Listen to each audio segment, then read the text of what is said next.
Hi, everybody. Hi.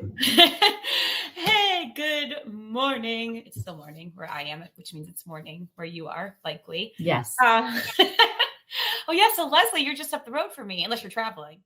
No, I'm actually at home today. Yay. So, yay. Yeah. Hey, it's beautiful here in Central Florida. Couldn't be better. And JaCorey, you're over there in Texas, correct? Yes, ma'am.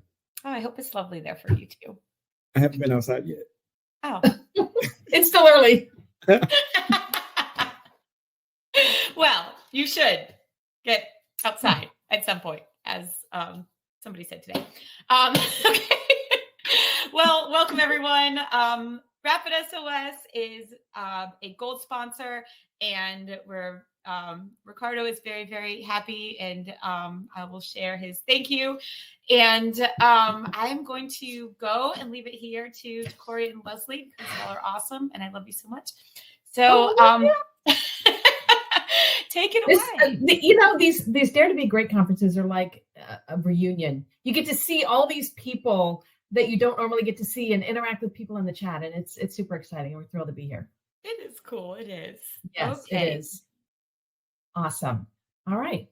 There goes Sarah. I guess it's just you and me now, JaCorey. You ready? Let's go. Team of two. Here we go. So welcome, everyone. Thank you for joining us. If you are live today on this Dare to Be Great, the era of the headset, I love the fact that Ricardo and Within the Trenches and Sarah and Dawn and everybody, Halcyon, everyone who is associated with this group is so responsive to the ECC community, because it is definitely our passion, is it not? Yes. We are here because we love the job that we do, or did in some cases. And we'll talk a little bit about some of our history and what brought us here. But yeah, we are here to talk about RapidSOS and RapidSOS Portal and what's new for ECCs across the country, because we are known for one thing, and we want to encourage everyone to know us for several other things as well. So you ready, JaCorey? Let's jump into it. I'm ready. Here we go. Today's agenda, we're going to go ahead and talk about our new layout. Our landing page has changed to reflect our branding. Breadcrumb colors has changed as well. We also have an active assailant alert that we're going to talk about as well. The alerts tab, our partnership with Simply Safe. We're going to talk about our partners like Axon Responder location, the enhanced data pane, which is my favorite topic, and of course, support and navigating the training center. Awesome. So tell us a little bit about you, JaCorey. Ladies first. Oh, okay. So for those of you who don't know me, my name is Leslie Whitham. I am part of the RapidSOS training and engagement team, along with JaCorey. I have been with Rapid a little over a year and a half now, after 31 years in the PSAP in Southern California, where, like probably most of you, I found the job and it was where I was meant to be. And I absolutely loved being in the ECC and got involved in training at the CTO level, so one-on-one, then started training with a private training company and moved over to training with Nina. And now both JaCorey and I are part of the Nina Education and Advisory Board. So we have our hands in the training bucket, so to speak. And now we get to represent RapidSOS and do some more training and engagement. And it is absolutely a blessing. And we are thrilled to be here. JaCorey, please tell us about you. So next year, it'll make 9 months 9 years. Time flies, right? So it'll be 9 years in January that I've been in public safety. I answered an ad in the paper. I wanted to leave the retail environment. My background has always been in training, but I significantly found my niche. I found my group, my culture, and I have done many things within the public safety spectrum, but the greatest accomplishment to date has been being a mentor and impacting others. So what I'm passionate about, what drives me, what excites me is training. And I was fortunate enough to join the RapidSOS team in this capacity to make an impact on the ECCs. So when we talk about what's new, my role is new to the company. I joined in May of 2022. Leslie's being modest. She's actually my manager. Yeah. So It's really, really an awesome experience to work with individuals. We have over 500 years of experience collectively, built by public safety, with public safety, for public safety. So I get to continue doing that work and that mission. By the way, I still work part-time at an ECC. Either they couldn't let me go or they really, really needed someone in the seat. We're still debating about that, but I'm grateful for that opportunity. So my hands are still on the console. My headset has not been hung up just yet. That's awesome.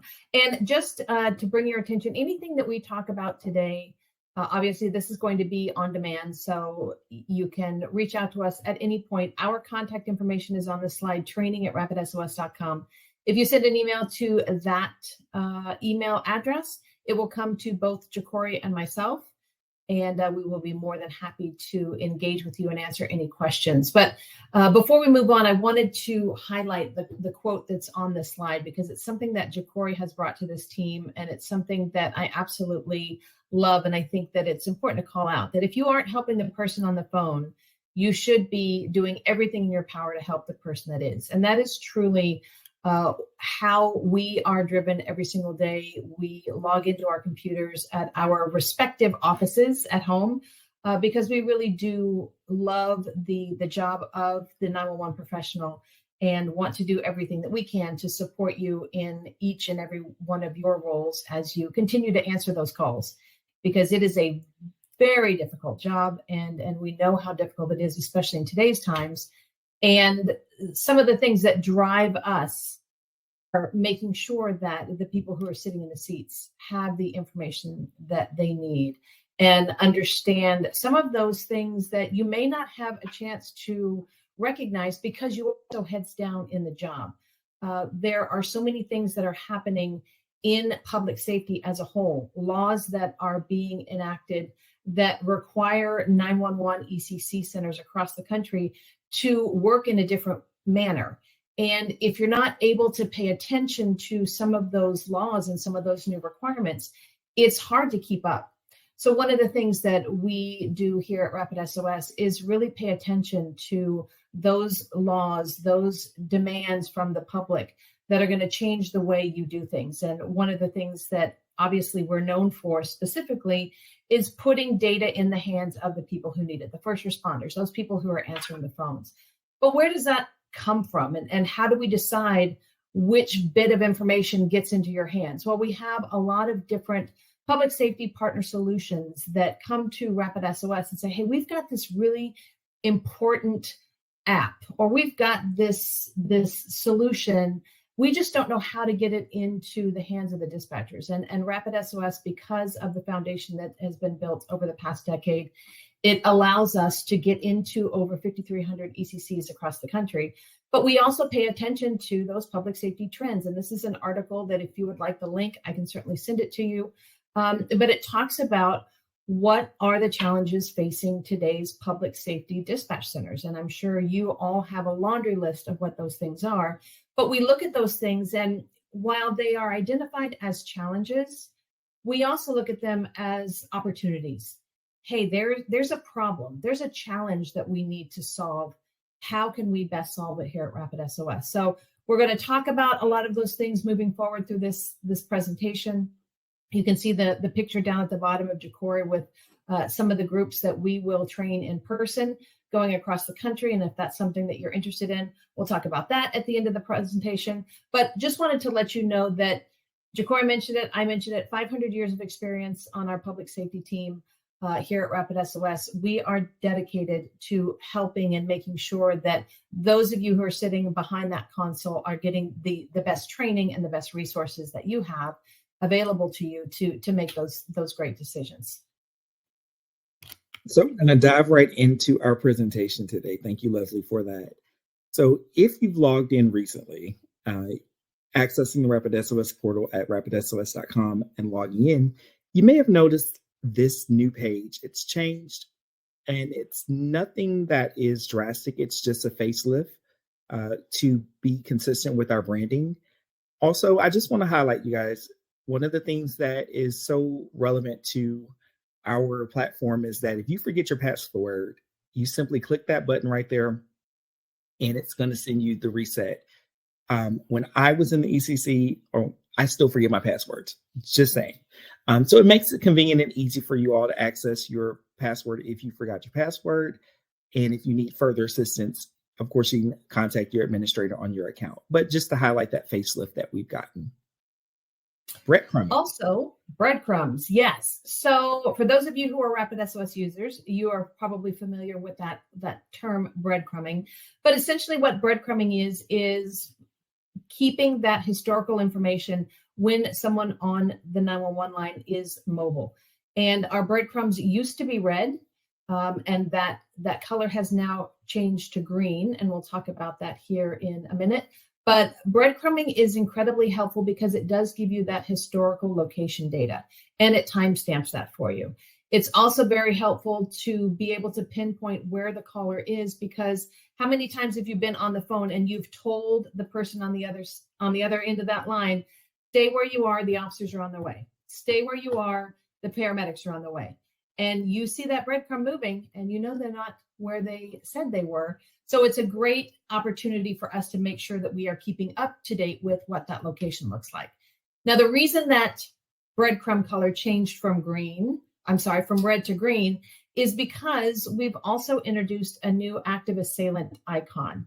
JaCorey is going to spend some time here in a minute talking about alerts, but we have learned just through very tragic situations that sometimes the alerts that are happening or those activities that are happening on a school campus can get lost in the mix sometimes. And obviously we know that active events such as an active shooter or some type of lockdown or something that's happening on a school campus needs to be addressed immediately.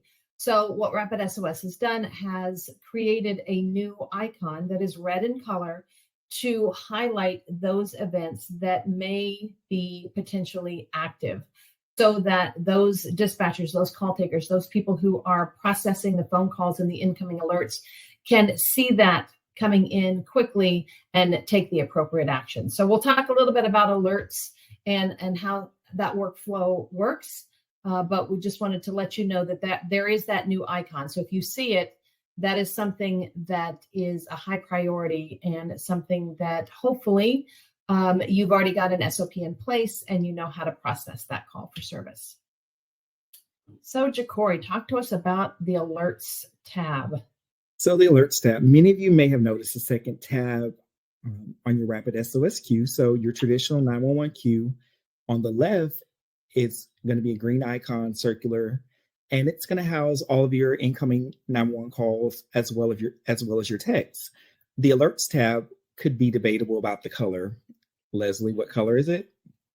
Well, we've heard it be described as blue, violet. We were just in Memphis not too long ago, and we had someone in the class who was adamant that is violet. So whatever color you want it to be, JaCorey. So color's not important. What we want to call your attention to is that it is a badge. So it's a square badge. And that second queue is going to be your alerts queue, which is going to house supplemental digital alerts, active assailant alerts. And this feature was developed in partnership with Simply Safe to ensure that the ECCs had intelligent, actionable, relevant data when responding to an alarm or to an active incident.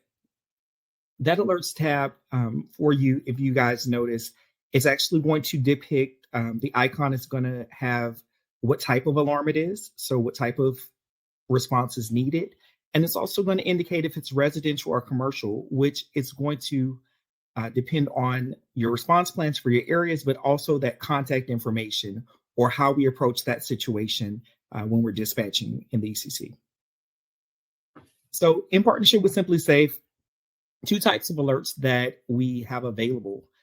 Supplemental alerts. And when we say supplemental, I have everyone in the class repeat. Supplemental alerts will be supplemented by a phone call. So that alert is going to come to the ECC even seconds before you receive that phone call or before that notification is made. You will receive that traditional phone call on the 10-digit line to verify that you have the alarm and the information is provided to you by the alarm company. But I want to talk about the life cycle of an alarm or that activation when you receive that notification. So you're going to get that initial call from the alarm company. And then second, of course, you all know they're going to call for what? A status update, right? And then hour later, 2 hours later, you've had lunch, you process 50 to 100 other calls, and they're calling back for that ending disposition. We saw that. We heard you. And we navigated a way to create a more effective workflow. And we introduced digital alerts. And so our full digital alerts, you're going to receive the notification on the RapidSOS platform. You will accept it. And we've eliminated that phone call. We've eliminated the second phone call and the third phone call for a disposition. And we're providing a two-way chat with the alarm company so that we can update each other, communicate with each other in real time. So supplemental alerts, what that's going to look like. The alarm information is going to come directly to the ECC. And of course, supplemental alerts, everybody put it in the chats. Supplemental alerts will be supplemented by a phone call, right? And so what that does is it consolidates the data source. It gives you enhanced data security, expedites that dispatch time, and it limits any miscommunication regarding the alarms. For any ECC that already has SOPs in place, this is also a great secondary verification if you have those additional alerts coming into your system. The digital alerts, formerly known as full alerts, again, with the full alerts or digital alerts, you will not receive that phone call. We've eliminated those phone calls, those supplemental phone calls, additional phone calls. They're calling back, trying to communicate with the alarm company. It can be exhausting when you're dispatching on the radio. It can be exhausting when you're worried about your officer's scene safety or you have some other incidents going on. We're mindful of that. And what we want to do is help with that workflow. So again, with the digital alert, you're not going to receive that phone call. A two-way communication or chat is going to be open with the alarm monitoring company, and you'll be able to communicate with them effectively, sharing data, asking questions, obtaining additional information. That's going to be relative to response. And I would like to just challenge everybody, especially those of you who are in a law enforcement dispatch center, to just do a real quick in a 24-hour period, look how many audible alarms or silent alarms you handle in a 24-hour day. And think about that digital alert where that phone call isn't coming in anymore. How many phone calls is that going to take off of your responsibility plate? Because now you're getting that information digitally through the alarm company.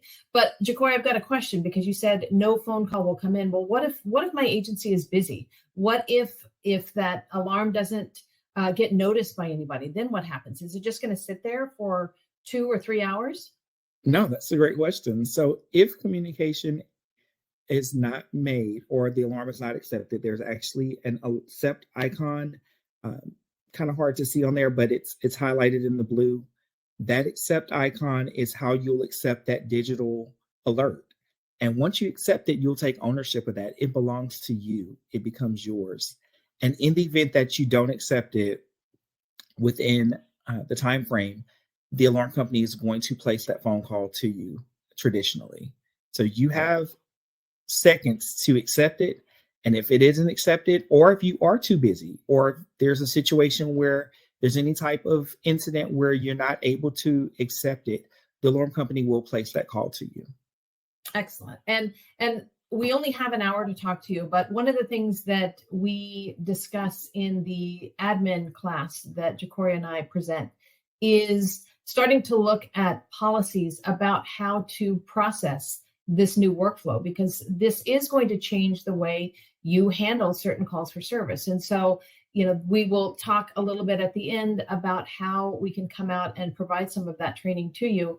But there is that secondary safety net, so to speak, that if within 30 seconds your agency doesn't accept the alarm or declines it for some reason because you've created some policies that give you some definitions about when you can decline an audible or an incoming alert, then you have some opportunities to have that additional confirmation phone call come in to make sure that those alarms aren't being missed.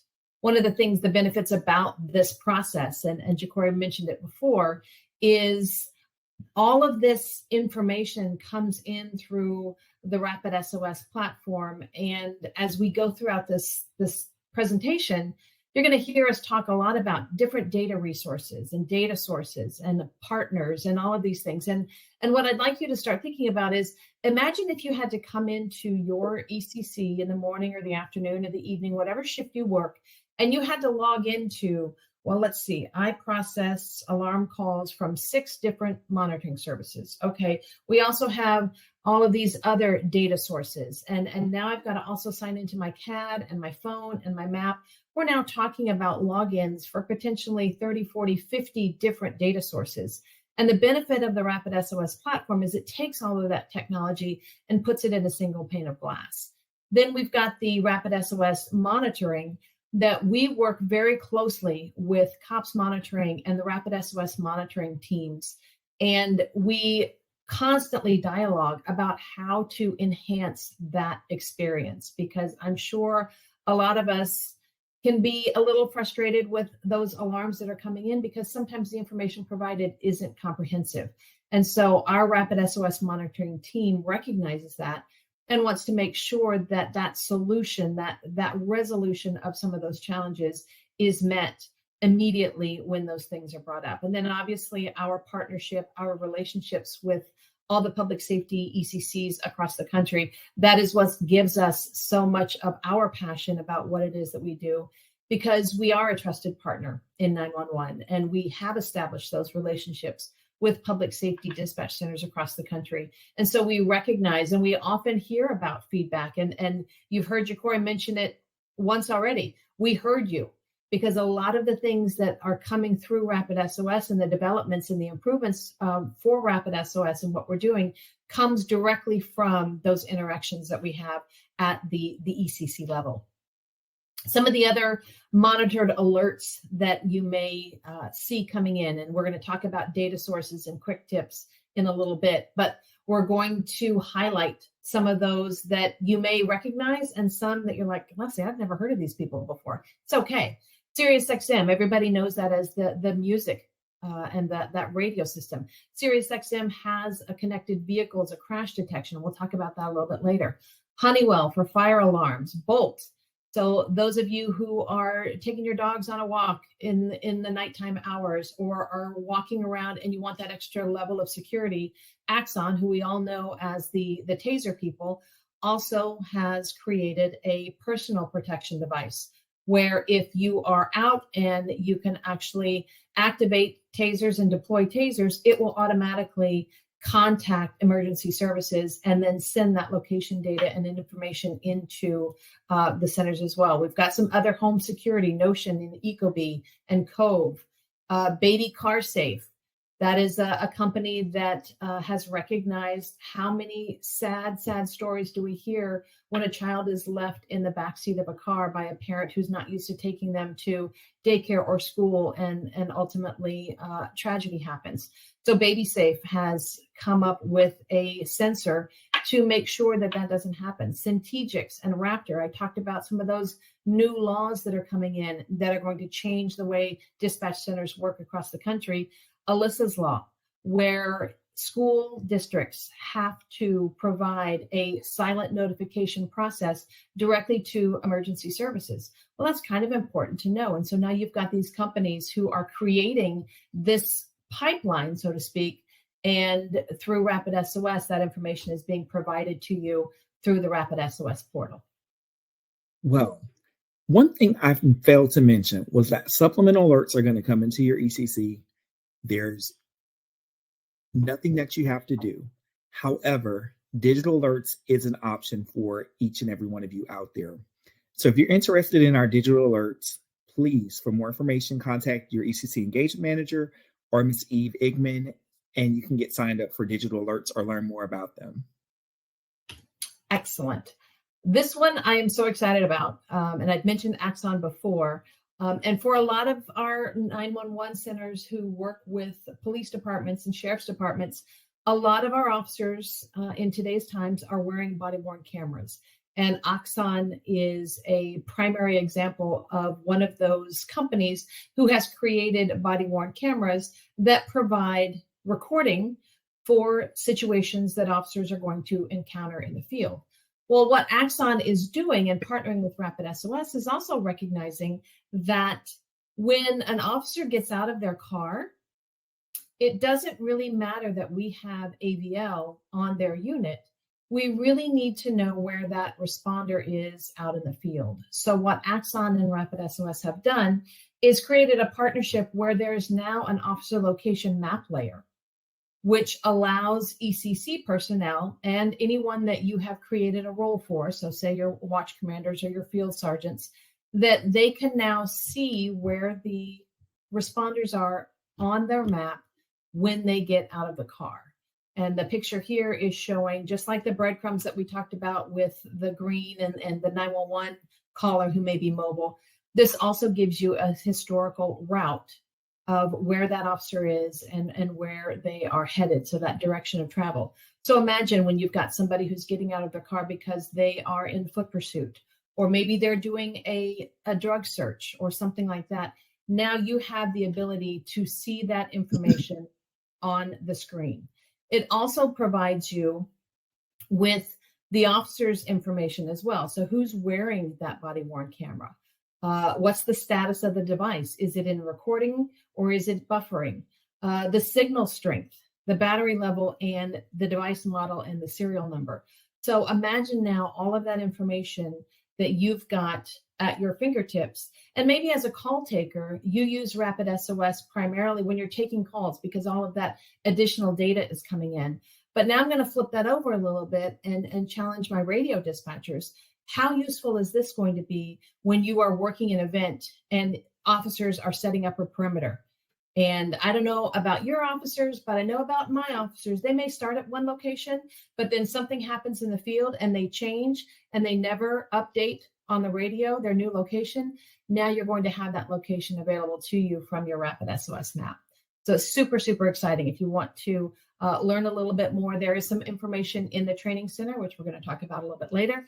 But you can certainly reach out to either JaCorey or myself, and we would be happy to talk to you a little bit more about that. So JaCorey, talk to me about navigating through the portal. Navigating the portal. So again, we've always been known as the location guys.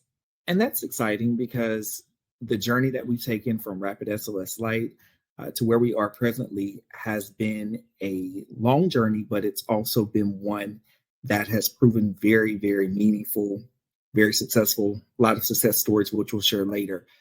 But the opportunities that we've had to enhance and to help you all in the ECC is something that we don't take for granted. So we just want to highlight a few things going through the portal. Just a few reminders to highlight with you guys. So clicking versus hovering in our platform. If you see an icon on your map, hovering is going to give you basic information. So hovering on a 911 incident is going to give you the time of the call, the location, and if it's a alert, it's going to give you the address and the type of incident that it is. If you click on that particular icon, it's going to give you the enhanced data pane, which makes my life happy. So the enhanced data pane, hey. Whoa, sorry.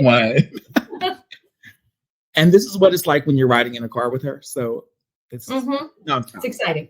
So the enhanced data pane is really where all that relevant data lives. All that pertinent information is there. And it not only displays location information like latitude, longitude, what 3 words, and even altitude when it is accessible through the device. It also displays a wealth of knowledge like health profile information, vehicle information. But I want you all to remember to scroll down. If you see that scroll bar on your screen and it looks like it can be scrolled up or down, I want you to utilize it. I want you to go into that pane, look for the data, and apply that data to the call. And you guys are going to see a phenomenal result from utilizing the enhanced data. I'm going to talk about some of our data sources and what's displayed in there. But so before you head into that, I want to bring up what 3 words.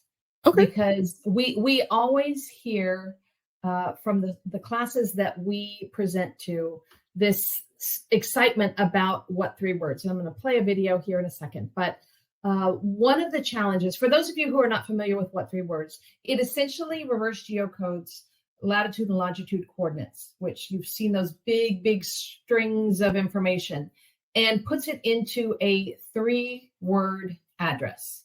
Just like a numerical address, where I live, my address is always going to be 4483. This 10-foot by 10-foot square that I'm sitting in right now also has a 3-word address, but I'm sitting in my office. But what if I'm in my dining room or in my backyard? Now that 3-word address is going to be different.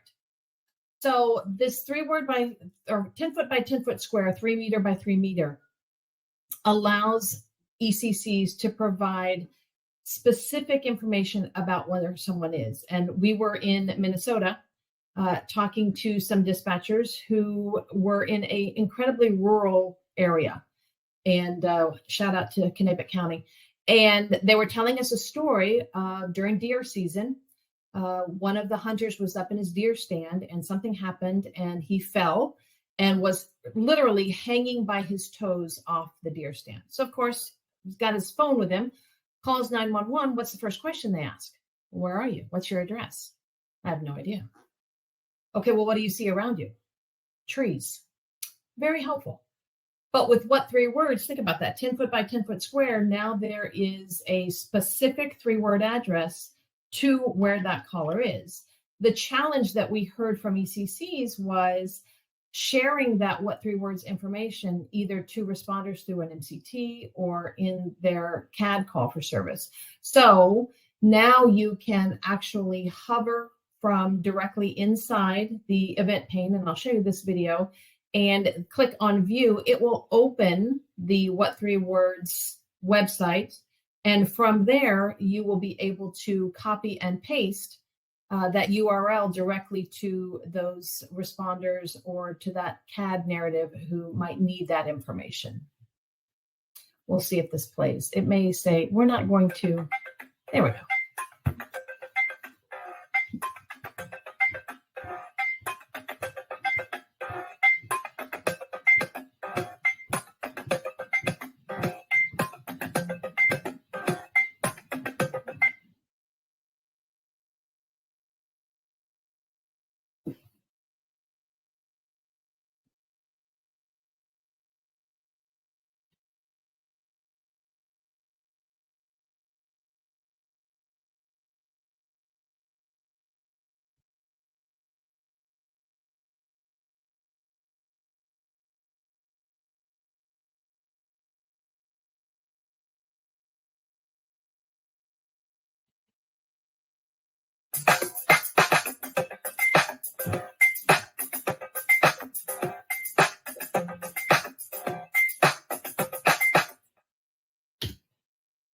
Awesome.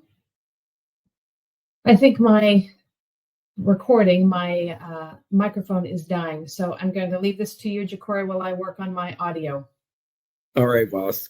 So our enhanced data pane, when we talked about that previously, again, we access that enhanced data by scrolling down. We're going to get all that location information, latitude, longitude, What 3 Words, and altitude as well. But if we scroll down just a little further, the enhanced data pane is going to provide us with the source. In this particular example, we have SiriusXM crash alert, and we also have an Uber trip. We're going to get the vehicle information, vehicle VIN, license plate, make and model. For crash notifications with SiriusXM, we're going to get airbag sensors, the velocity, rollover detection, the number of occupants, and of course the user information, right? If we look at the Uber trip, we have the make, the model, we have the vehicle color, and we also have that user information to ensure that that citizen, that person who trusts us, is safe and that we're able to send response with not only sending response, but sending response with relevant information that will help identify and expedite assistance.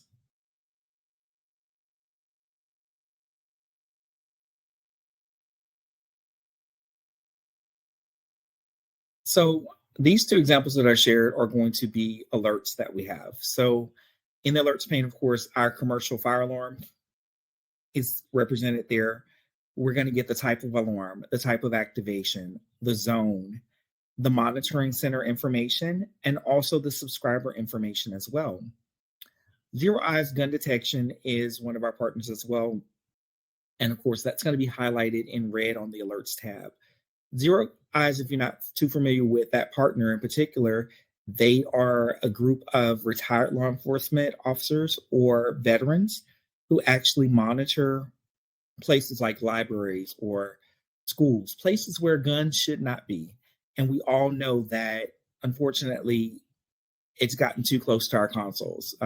Personal experience here in Texas, I can tell you that it has gotten way too close to the console. And so Zero Eyes is working to help us with that. But information when a gun is detected and verified by those responders, those former law enforcement and veterans, we're going to get the information, the point of contact, as well as any additional data that's going to be relative to respond and for responder safety. Can you hear me at all? Yes. Yay.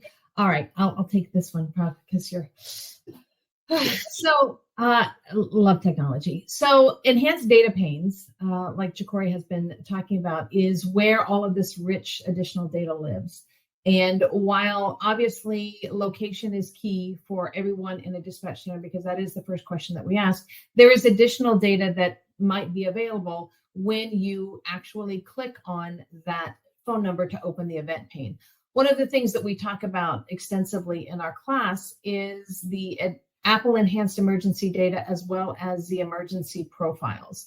And those are two different profile opportunities. One is primarily for Apple users and the other is for everyone else. But it allows the subscriber or the user to give vital information about some of maybe a health condition that they have, or information that when it's imperative that the person on the other end of the phone knows that information and maybe that person can't communicate, now you've got that data presented for you. So for example, here we've got in the Apple Enhanced Emergency Data pane, we've got a blood type. Could that be important? Absolutely. Any medical condition, allergies, medications that somebody takes. In addition to, on the emergency profile event pane, we see their home address. So all of this information now, where currently you may be asking for the information and then receiving that answer from the caller on the other end of the phone, this is going to enhance that interaction, because it may be a situation where the caller cannot communicate this to you. And I talk about in the classes that I presented to, for example, my son, who is 27 now, hard to believe, but he's a stutterer. And while that may not be a health condition per se, it is something that when he is in a stressful or a traumatic situation and he's trying to communicate with 911, he may have a hard time actively talking and explaining what that situation is. And I know that all of us have sat in that chair and been so frustrated when we can hear through the tone of voice or through other that active listening that we hear, we know somebody needs help, but we can't get the information that we need. So I told him, include the fact that you have a disfluency in your enhanced emergency data for your Apple phone. And so now anytime he calls 911, that information is going to be shared with, because he has permissioned through Apple, he is able to share that information with the call taker. So now you may be talking to him on the phone and he's blocking on every word, but you see through this emergency data that he has a disfluency. That may change the dynamics of that phone call. We had a dispatcher at my agency also who had an allergy and she was allergic to latex. So that is critical information if she's in a situation where she can't communicate, but now paramedics are going on scene and they're putting hands on, and if they've got latex gloves, that's going to be an issue. So using this information and recognizing the value of what is available to you now is critical, because it can speed up that workflow process. So I'm going to talk a little bit about some innovative ways to use RapidSOS, and I'm going to actually revert back to that emergency health profile that we were just talking about. When I was in my center several years ago, I say several now. It was probably time travels fast. But we had RapidSOS, and I was a police only dispatch center.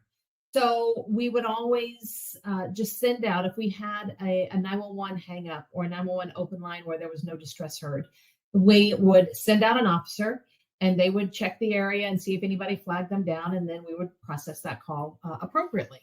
Well, we got a 911 call, and it populated through RapidSOS, and we opened that event pane, and there was just a long list that the subscriber had put in all of their medical conditions. They had diabetes. They suffered from a seizure issue.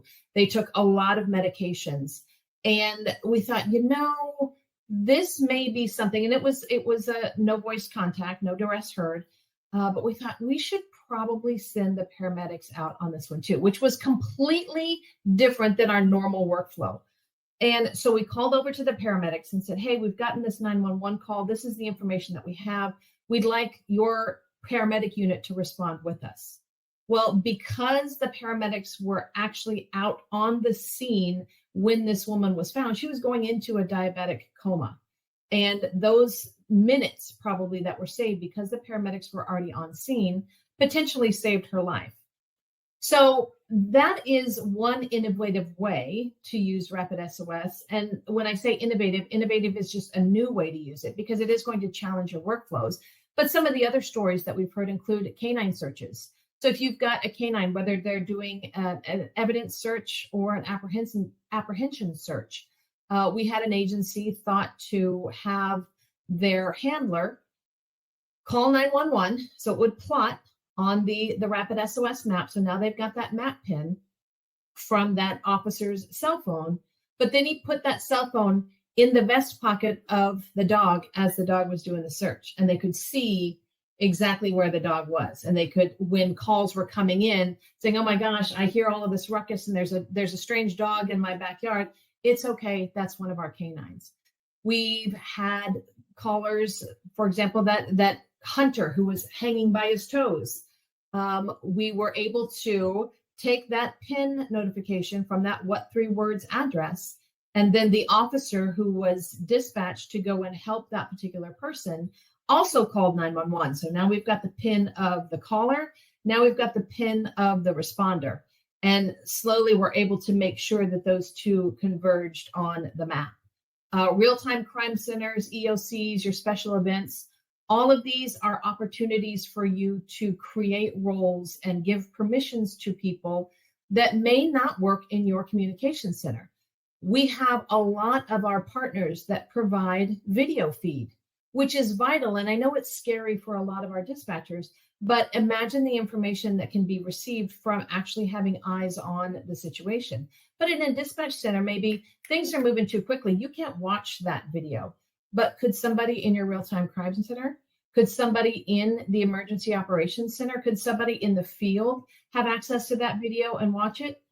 Yeah. And so there are different ways that you can use RapidSOS, and we are more than happy to talk to you about all of the different ways that it can be used. And we're going to talk a little bit in a minute about the different map views and the map layers and how those can be beneficial as well. JaCorey, talk to us about this call in Connecticut. So we have a recent success story from a call taker in Connecticut where a hiker was out there on the unbeaten path and had an emergency.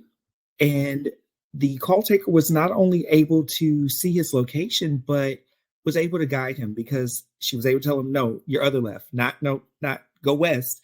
He didn't have a compass. So of course you can tell them, hey, I want you to walk 5 clicks this way, or you're going in the wrong direction, and get them back to safety so that we can help them. Excellent.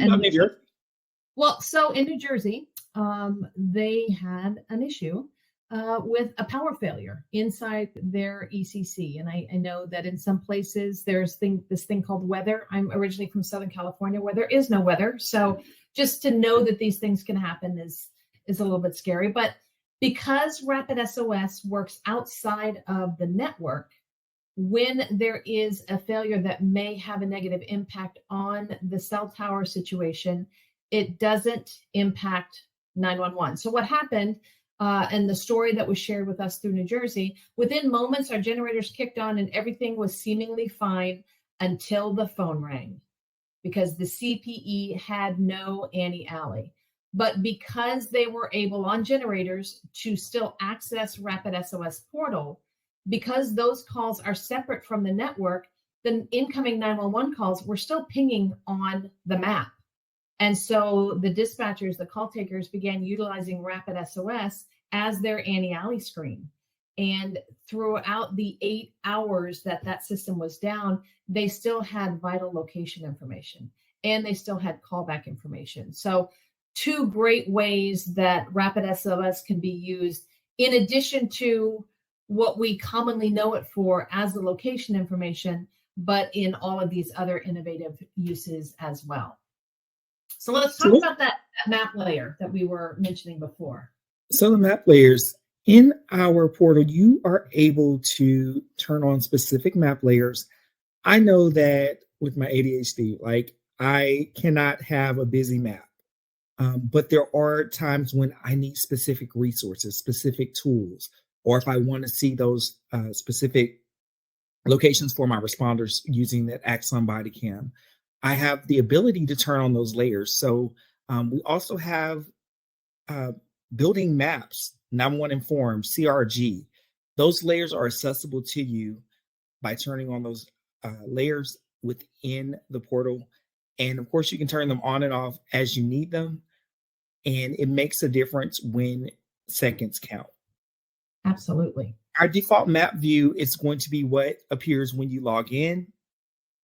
You go directly there. You'll see all the incidents in your jurisdiction view and all of your calls housed in your 911 queue. But here's the difference, because we talk about that default view. So here's a default view example. And you've got the streets. You may even have some property plot lines that you can see. But maybe someone is calling you from a trail, or maybe, let's look at that intersection of, Jacqueline Street and 16th Avenue. There's that big part of the map where nothing seems to be showing. So if we change that now to the satellite view, oh, that's where the football stadium is. Oh, that's why I'm getting all of these map pins that are plotting there, because maybe there's some type of incident that's occurring inside that football stadium. So even, the map layers are part of different sources of information. The map view, that default or that satellite view, can give you a deeper picture of what is happening in your jurisdiction. And I know that some of you work in a city or a county where you're very familiar with exactly how your city or your county is set up, because maybe you've lived there for your entire life. So you automatically knew, even on that default view, that that was where the high school was. But maybe you work in a city or county where you can't possibly know all of the nuances of what your jurisdiction looks like. Sometimes switching from that default to that satellite view is going to give you a better idea of where someone is calling. The split that you see here is not only the satellite view, but once you're in the satellite view, you can now switch to a 3D version. So now that image that you see on the top right hand of your screen now gives you even more information about what that area looks like. And you can get an idea of, when somebody is describing to you what they see around them, you can also, from inside your communication center, with just a click of a mouse, see what they are referring to as well. So one other view that we have is our street view. And so street view, you're able to utilize Pegman, dubbed by Google, within the RapidSOS portal. So you don't have to leave and go into Google Maps. Directly within the RapidSOS portal, you grab Peg. He's going to be located on the far right, the yellow icon. Grab Pegman, and it'll take you to the street view. I caution everybody, always verify, because those images are going to be a little older, but it helps with the landmarks. It helps when the caller is unfamiliar with the territory, or they're visiting, or even if they do reside in that city and the landscape has changed. sometimes when a caller is calling into the ECC, we know this, they're disoriented. They're not thinking with the best coherence at that moment because of the incident and whatever's going on. And it's our job to have the tools and resources to not only expedite that response, but to verify that information and make sure that we get the appropriate response to them. And so Street View helps us with that. And you can drag pig. Also in the Street View, breadcrumbs are going to be visible. We don't have a specific example of that, but one of the things we uniquely did was we included the breadcrumbs. So we can track the caller as they're moving up and down the street, and we can see the direction of travel, if they've taken a turn, which really helps us get our responders there in a expeditious manner. And you'll see here, there is this green dot that is that map pin that plotted when the caller initially called 911. So obviously the pictures that we're looking at through Street View are not live, but by seeing that map pin is in the middle of the street, is it possible that somebody was in a car or on a bicycle or walking across the crosswalk? You have that little bit more information about where somebody is. If you've got a call for service and you get down on Street View and it looks like that map pin is close to the driveway or some other bit of information, it's that little bit more description without having to physically ask the question and get the answer that now you have at your fingertips just by changing the view of the map that you're looking at. So let's talk a little bit about the training center, because this is clearly something that we are passionate about, because this is where we live and this is what we do. So as training and engagement managers, training and engagement leads, we want to make sure that the information that we provide is relevant to what it is that you're doing. But we've also heard from some agencies that are like, oh, I didn't know there was a training center inside RapidSOS. Well, there is, but RapidSOS is meant to be very user-friendly. So there are a lot of ECCs who are signing on to RapidSOS and jumping right in and getting all of the information that they think is available through RapidSOS, but through the training center, you may find that there's even more uses that you can look at. So when you log into RapidSOS and go up to, we call it the hamburger icon, that 3-line icon in the top right-hand corner, you can click on that and there is a drop-down menu that will display and it will take you to the training center. When you log into the training center, this is what you're going to see. So there is a lot of information here. We're going to dive right in. But every single one of the red tiles is RapidSOS training. We're going to talk a little bit about our partner network here in a minute, but when you get into the training center, maybe some of the things that we're talking about here or some of the things that we haven't had a chance to talk to you about, but you want to learn more, go into the training center and start to poke around. There's also that banner right at the top. If you're new to RapidSOS Training Center, click there and it will give you some navigation of what you can expect when you go through the training center. Each one of those red tiles, like we talked about, is part of the RapidSOS curriculum. And you'll notice that some of those tiles have an asterisk, like this one, RapidSOS Basics.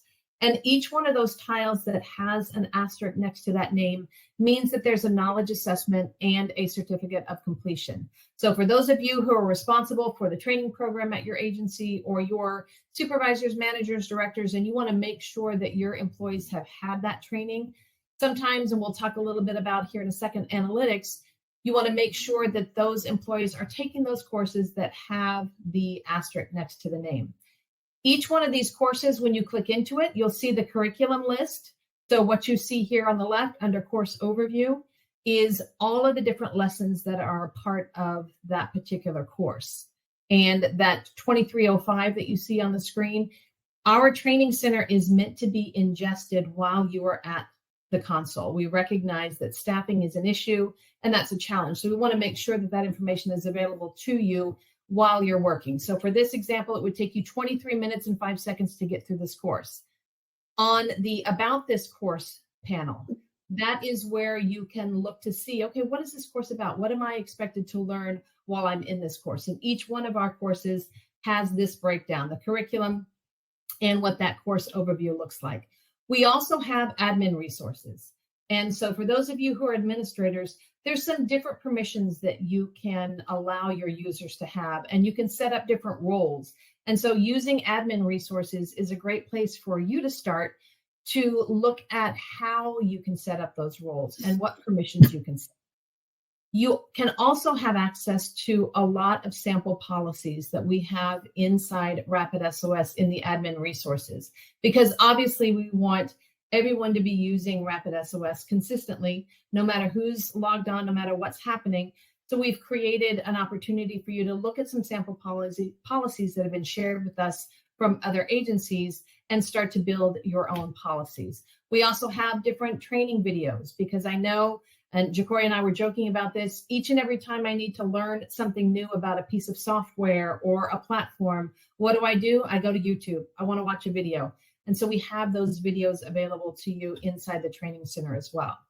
Now, those red tiles are RapidSOS courses. We've also got partner network courses. So these are some of the partners that we have agreements with, and they may have agreements with some of your school districts when we talk about Alyssa's Law and some other opportunities where they have created training specific to that solution that they offer. So you'll see the red tiles, and then you'll see the blue tiles here. Each and every one of our partner network courses includes a solution overview, which is essentially a description that says, this is how 911i and RapidSOS work together. This is how Prepared Live and 911 and RapidSOS work together. So you'll have that opportunity to get a little bit more information about that partnership. There's also training materials specific to that particular solution, as well as an interest form. So maybe it's 3 o'clock in the morning and there's not a whole lot going on, and maybe your agency doesn't have an agreement with any of these partners, but you're like, oh, I wonder what Convey 911 is. And you go in and you start to read about that and you think, oh, that sounds like something that could be beneficial here. I'm going to submit an interest form. Obviously follow your command structure if you need to let your supervisor know that you're going to submit this interest form, but you can learn a little bit more about how these partners work together. Quick Tips is where all of the information about the different data sources that we have through RapidSOS is going to be presented. So as JaCorey was talking earlier about the event panes and Uber and all of these different sources, SiriusXM and things like that, Quick Tips is where you're going to get that information about what those data sources look like and how they work. So this is an example that just went live recently, Single Wire, and it is an Alyssa's Law compliant solution. But each one of the quick tips is going to have the title of what the data source is, an overview of what the data source is, and then how does it work. So you can understand that breakdown of if there's an alarm that's activated, how is that information translated into RapidSOS? And then on the right-hand side of that quick tip, you'll see what the event panes look like. And so you can now start training your eye to look for different data sources and understand what information is going to be presented based on that particular data source. So I highly encourage going into the quick tips course on a regular basis to see what's available. JaCorey, you talk about the What's New course, because this is your passion. So what's new? I love this particular tile because it houses the most up-to-date information. So for instance, that Apple 14 release that just went out regarding satellite location, if you Google that, you're going to get a plethora of information, untrusted, unverified. In the What's New, as a trusted partner in public safety, we have the information there for you. So if you need those resources or you want to learn more about the changes that are transpiring within the public safety ecosystem, the What's New tile is going to be where you can find that information. It's trusted, it's verified, and it really makes a difference from any managers or leaders that are on the call when you need those resources for your stakeholders or to provide education for your community or anyone who is going to make decisions about policy, procedure, or how you're going to adapt to that technology within your center. And you'll see on this particular page, you'll see on the What's New course, the RapidSOS Basics course, and the Quick Tips course, that there is a blue banner that indicates that the person who this profile is registered for that class. Why that's important is, for example, especially when it's What's New or RapidSOS Basics, maybe I've looked at and I've taken the RapidSOS Basics course. And so I think, okay, I'm done. I don't need to look at that again. But something changes, or there's a new feature, or something like the breadcrumbs used to be red, now they're green. Well, we want to make sure that even if you've completed a course, if there's new information that is published, that you are aware of that. So if you have registered for the What's New course, each and every time we add additional information to that course, that any lessons that are added to that curriculum, you will get an email that says, hey, Leslie, go back into the What's New course because something has been added. So we want to make sure that everybody is kept up to date because, as we know, technology is changing so quickly. And what we're doing today is not going to look like what we're doing in 6 months or 12 months or 18 months. So we want to provide an opportunity to make sure that no matter where you are in the hierarchy of your ECC, that you are kept up to date with the most relevant and up-to-date information as it happens. So one of the things that I talk about when I am going through the admin course is the importance of using analytics. And this is specific to the training center. Because we are in a very litigious society, there may be times when you have a call taker, a dispatcher, one of your employees who's called to court, and they have to verify and justify why they took a particular action on a particular event. Well, very often, one of the first questions that's going to be asked is, were you trained to handle it that way? And that person, that lawyer, that attorney, that court case is going to say, show it to me. And we all know that saying, if it's not written down, what? It didn't happen. So with RapidSOS through the training center, you now have the ability to run training analytics for your staff. So remember those courses that we talked about where they had that asterisk, they had that knowledge assessment and that certificate of completion. Maybe those are the courses that we want to assign to our staff that says, hey, JaCorey and everybody else who works in my center, by the end of December, I want you to have taken these courses. We can even now assign those courses to the staff so they know the next time they log in, oh, I've got to take this course. But as an analytics administrator, you can go in, you can run those reports, and you can see, okay, I've got 50% of my staff who's gone through this course, but I've got some people that maybe I need to reach out to that haven't even started the course, or maybe they've been on vacation and you want to touch base with them when they get back. Hey, just to let you know, this is something that we have an expectation for you to complete by the end of the month. It also provides your employees with much more confidence when it comes to working with technology, because really a lot of dispatchers, because of what we do and the demands of our job, we really get into this process of, I just want to do my job like I've always done it. Change is scary. I don't want to do it. Ooh, technology scares me and I just don't feel comfortable doing it. Well, if you've provided them with the training, if they go in and they take these courses and they feel confident with what it is that they're doing, they've contacted you as their supervisor to talk about maybe how this workflow is going to be different. Now you've got an entire staff of people who's like, yeah, bring it on. Technology, I got it. And so it gives your employees an opportunity to build some confidence and some competence when it comes to working with technology. We've also seen recognition programs that maybe you've got people who are A+ dispatchers, and they not only take all of the courses that have the asterisk, but you go in and you run analytics and you see they've taken every single one of the courses. And there's over 25 courses on our training center right now. That's probably something that you want to say, hey, good job. That is awesome work. Thank you for being so dedicated to our center and to the public that you serve. This is just a quick rundown of the type of analytics and the type of information that you can see, how many active students you have, what is that course completion rate, how long is it taking a particular group of individuals to get through a particular session. So there's all this data, and because RapidSOS is driven by data, there's all this data that's going to help you as the supervisor, the manager, the director, the training coordinator, really get a handle of what's going on when it comes to RapidSOS and the training that is available there. JaCorey, talk about this.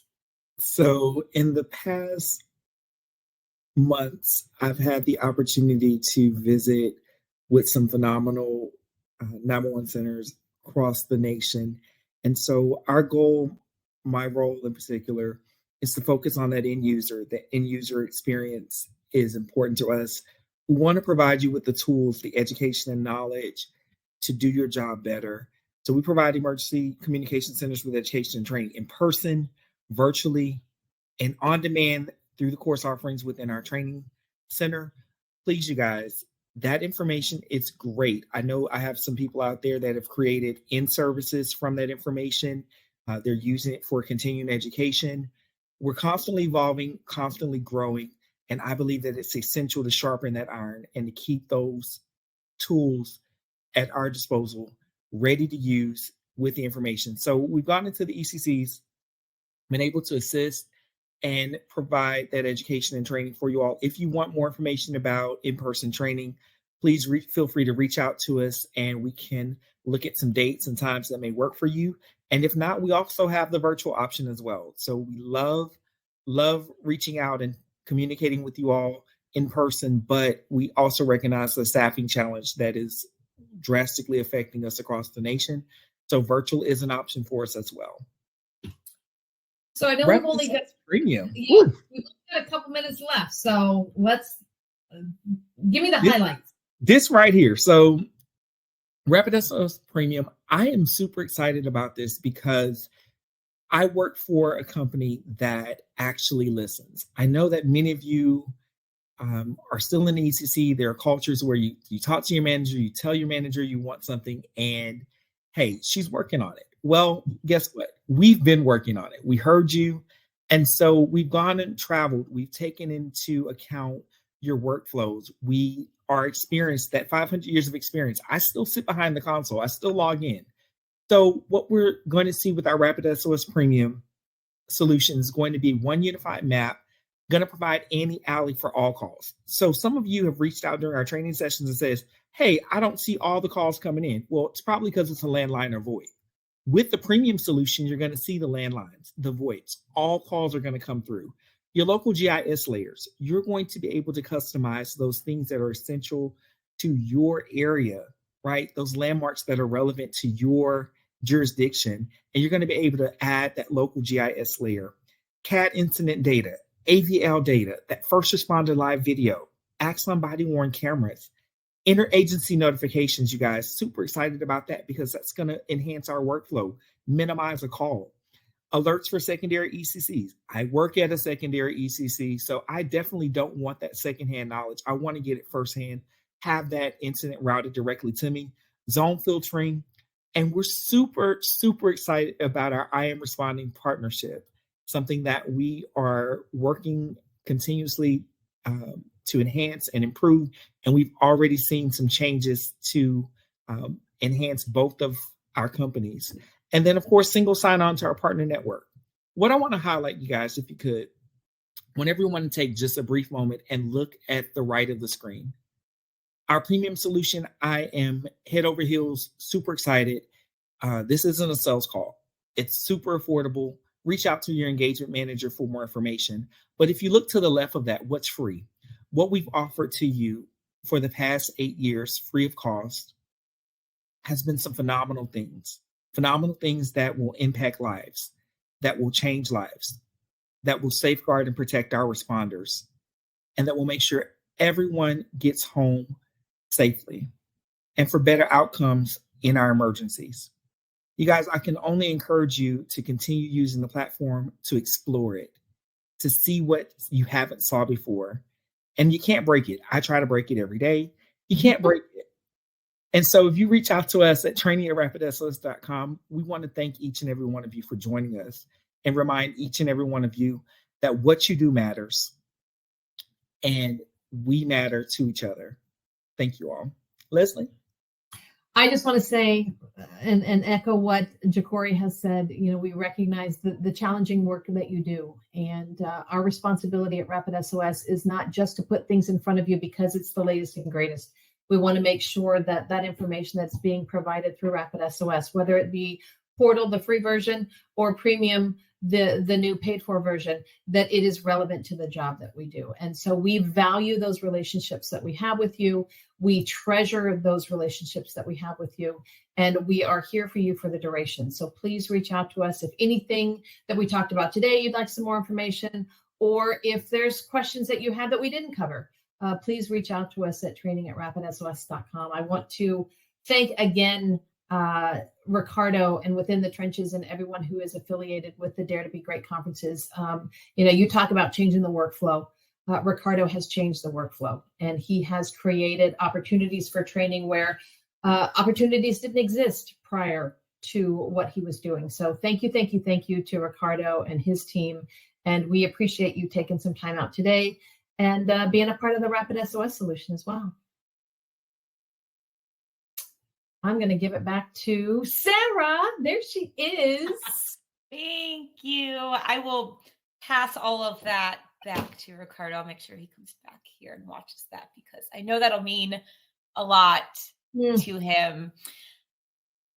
But additionally, I speak for many, many people, and I want to thank RapidSOS for doing so much. But one of the things that strikes me is how you take very complicated, very anxiety ridden technology and present it in a way that our 911 professionals can digest it and use it and not be so anxious and accept the change and learn the change.